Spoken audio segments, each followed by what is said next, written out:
Let's start with Erik Ten Hag. Now, there's been a lot of talk about his future, and there'll be a lot more over the next half hour. But he's met the press this week, and he's been speaking about lots of different things. Let's hear some of the things he had to say before we react to it. So let's see this. Yesterday he played very good, and we talked more about it. He's a very good player. And yesterday he showed why Manchester United bought him. He showed also that he represents a high value for Manchester United. So which is good. And so I'm happy for Jadon with his performance from yesterday. And we will see what's going to happen in the future. It's a joke, but that is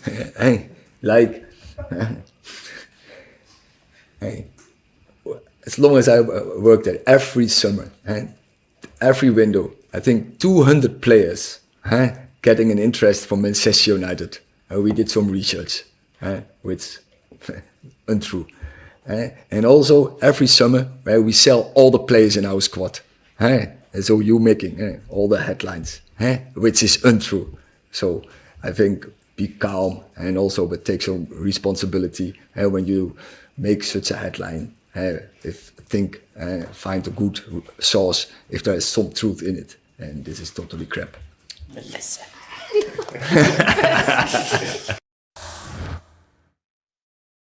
Well, Rob Dawson, that little bit at the end, that wasn't very Disney. It was basically, he said everything he did while he was smiling because it's totally crap, and all the other things as well, because he was asked about speculation, he was asked about Jadon Sancho and lots of other things as well. Erik Ten Hag. Question I've got for you. Will Erik Ten Hag be in a position in September to be picking Jadon Sancho for Manchester United with Ten Hag as the Manchester United manager once the transfer window closes? Well, I mean, there are two massive ifs with that. Is Ten Hag going to still be the manager of Man United in September? Is Jadon Sancho still going to be at the club in September? Yep. I think lots of people at Man United, despite how well Jadon played in that Champions League semi-final against PSG, are still planning for him to leave the club in the summer. United, as things stand, are planning for the summer with Erik Ten Hag in charge. And there are a lot of people at Man United who think that the relationship between Sancho and Ten Hag is broken beyond repair. Everyone will know that the only reason Sancho is at Borussia Dortmund at all is because he publicly criticised his manager. He was asked to apologise for his posts on social media. He refused to do that and has still refused to do that. And the situation got to the point where he wasn't training with the first team squad anymore. In January, it was decided that it was in everyone's best interests to leave. Obviously, Borussia Dortmund have been the beneficiaries of that and have got a very good player and it's helped them get to the Champions League semi-final. But I think in terms of does Jadon Sancho have a future at Man United under Erik Ten Hag, I think the answer to that is probably no. That relationship probably would have been fixed a long time ago if it ever was going to be. We're now sort of 8-9 months down the line after the initial indiscretion. If you're not apologising after 9 months, you're probably not apologising at all. Okay, Janusz, simple question for you based on Rob's answer and my question to him. Come September, transfer window's closed. Who's more likely to be at Old Trafford, Erik Ten Hag or Jadon Sancho? Maybe neither. Because look, I mean, as Rob was saying, this was, two strong personalities, right? And we don't know who was in the right. And I suppose Ten Hag has his reasons. I always feel that when you have such an asset that costs a lot of money, that there should be a way. Because, with Erik Ten Hag, I've mentioned before, I don't think he should be there at the end of the day. I'm giving him benefit of the doubt because I don't think he's a bad coach. I do, however, think that he's a very bad communicator, right? I mean, when we listen to him about games, coaches often say that, but I think he's convinced that Manchester United are a very good team and they should have won majority of the games based on the way they play. And I don't buy that, right? I mean, I've heard stories from managers. They protect the club themselves a little bit and players sometimes. But when I listen to Erik Ten Hag after games where they're just being pummeled, and he continues to tell me that the team had a couple of chances here and there where opposition outshoots him 33-1 in many of the games, whatever, I'm not just talking about Liverpool, but the top teams. It just tells me that I don't know. Maybe the reality in Erik Ten Hag had in terms of himself as a manager, where United are and how good they are a couple of different stories here. So in terms of Jadon Sancho, sometimes it's just the environment, right? Maybe it wasn't right for him. Maybe it's not just about Ten Hag. Maybe it's just about Manchester. Maybe it's about Premier League. Maybe it's Bundesliga, where he feels wanted, where he feels he's going to get the freedom to be maybe Jadon Sancho. Robin, one of your answers, you made the point about Erik Ten Hag's future and a suggestion that he may indeed be in charge next season. If he is, why would he be? Would it be because they haven't found a sufficient replacement? Would it be because they've already kind of cleared the decks of those above him, the executives, and those who've brought players to the football club? There's going to be big changes next season. Are those the two main reasons, if Erik Ten Hag stays at Manchester United, why he'll be staying there?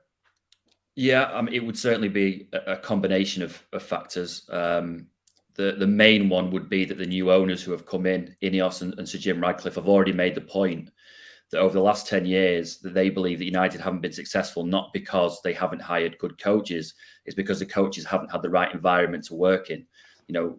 We've discussed on this show a number of times that the sporting structure at Man United just hasn't been right. And it hasn't been right for David Moyes. It wasn't right for Louis van Gaal, for Jose Mourinho, for Ole Gunnar Solskjaer. And it hasn't been right for Erik Ten Hag. And in their opinion, they want to fix that sporting structure first and then see if they can find a coach who fits into that. Obviously, that would play in Erik Ten Hag's favour because ultimately he would get a chance, or the first chance, in this new structure to see if he can make that work. The other factors would be that United's finances are already stretched. Erik Ten Hag is under contract for another year, so there would be compensation due to him and his coaching staff if United were to make a change and to sack him. That's money that United really can't afford to lose. You made the point there. Is there an obvious successor? Probably not. If you look on social media or talk to the fans that go to these games, everyone is completely split about who they would bring in to replace Ten Hag if that change was made. And again, that would seem to favour Ten Hag. It would also mean that Ineos and Sir Jim Ratcliffe have listened to Ten Hag about the issues he's faced. And the reasons for this poor season haven't just been down to the manager. He said a number of times that he's been affected by injuries. He's had his defence decimated for most of the season. Key players like Luke Shaw and Lisandro Martinez haven't played at all. He's also had problems with recruitment. He's not had the players in who he's wanted. A couple of key ones, the likes of Frankie de Jong in his first summer, Harry Kane last summer.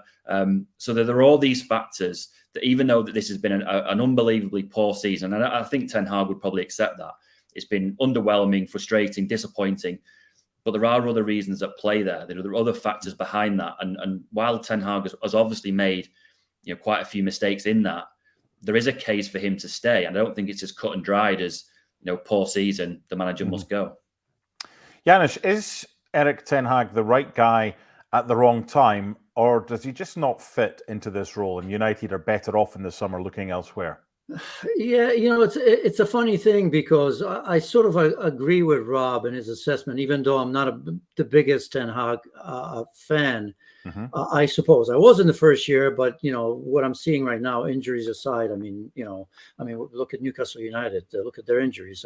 They may be ahead of them, and who knows, maybe Chelsea even catches up with them. And we all know the sort of injuries they have to deal with. So to a degree, I don't buy that, but I do believe that is the environment. I think Ralph Rangnick was pretty open about that. We've seen a number of big managers that haven't been able to get it done, and I think at some stage you say to yourself, well, let's give him another year. We've seen a good one. We've seen a pretty bad one. Maybe if the infrastructure and everything that's happening outside of the pitch changes with the new ownership, with the new investment, with people that are really going to try to find a foundation so not only Ten Hag, but the players can succeed in, then perhaps why not? We've seen a stranger things. As I've said, I don't think that Ten Hag is a bad manager. But the one thing I can get past is that he knew what he was getting into it. And I know, Mark, you're probably going to ask that. When I hear those quotes about about Frankie de Jong, when I hear the quotes about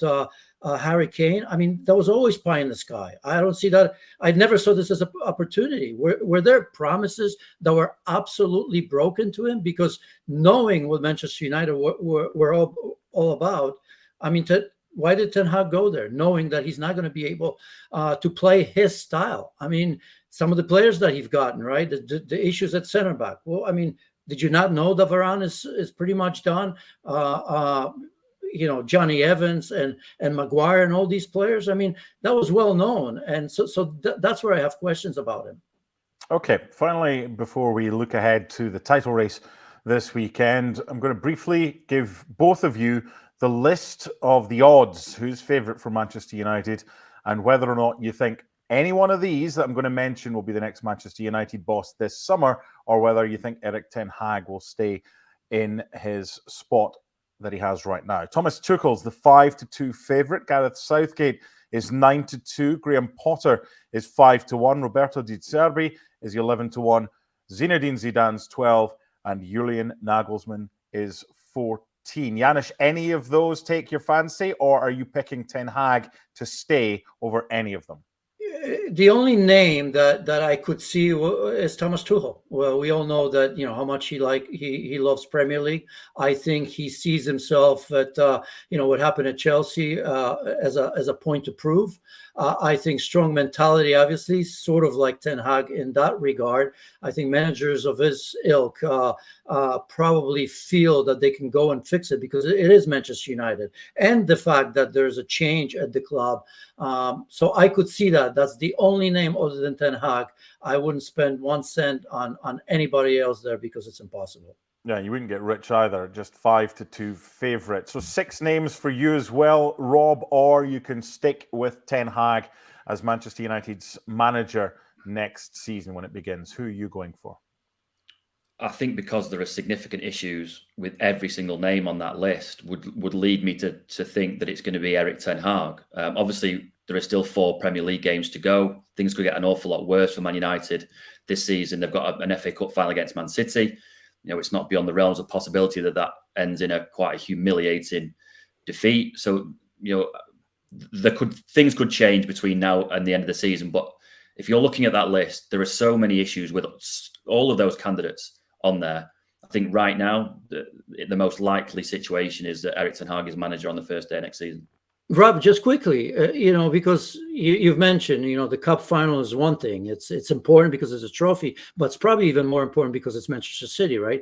If they were to lose that, and as I've said, what if they're out of Europe altogether? Whether like point or two between, Newcastle and Chelsea right behind them. I mean, even if they think to keep him right now, imagine they finish 8th or 9th, whatever it may be. Do they change their mind? Because I just can't see it how you would stand that. Yeah, I mean, and that is the problem, I think, with getting to this far down the line with this debate still ongoing. To a certain extent, Radcliffe has created this himself by not saying anything about the manager for or against. This vacuum of information has been filled with loads of speculation and debate about Ten Hag's future. So Jim Radcliffe needs to take responsibility a little bit for that. And you're right. Could you possibly get to a situation where you wait to the FA Cup final and think, well, if United win the FA Cup final, we keep Ten Hag, and if they lose, we change the manager. Well, what if City get a player sent off in the first minute and United win 4-0? Or what if it comes down to a dodgy penalty decision in the last minute and City nick a 1-0 win? Are you judging a manager on one moment or on one debatable decision in a game?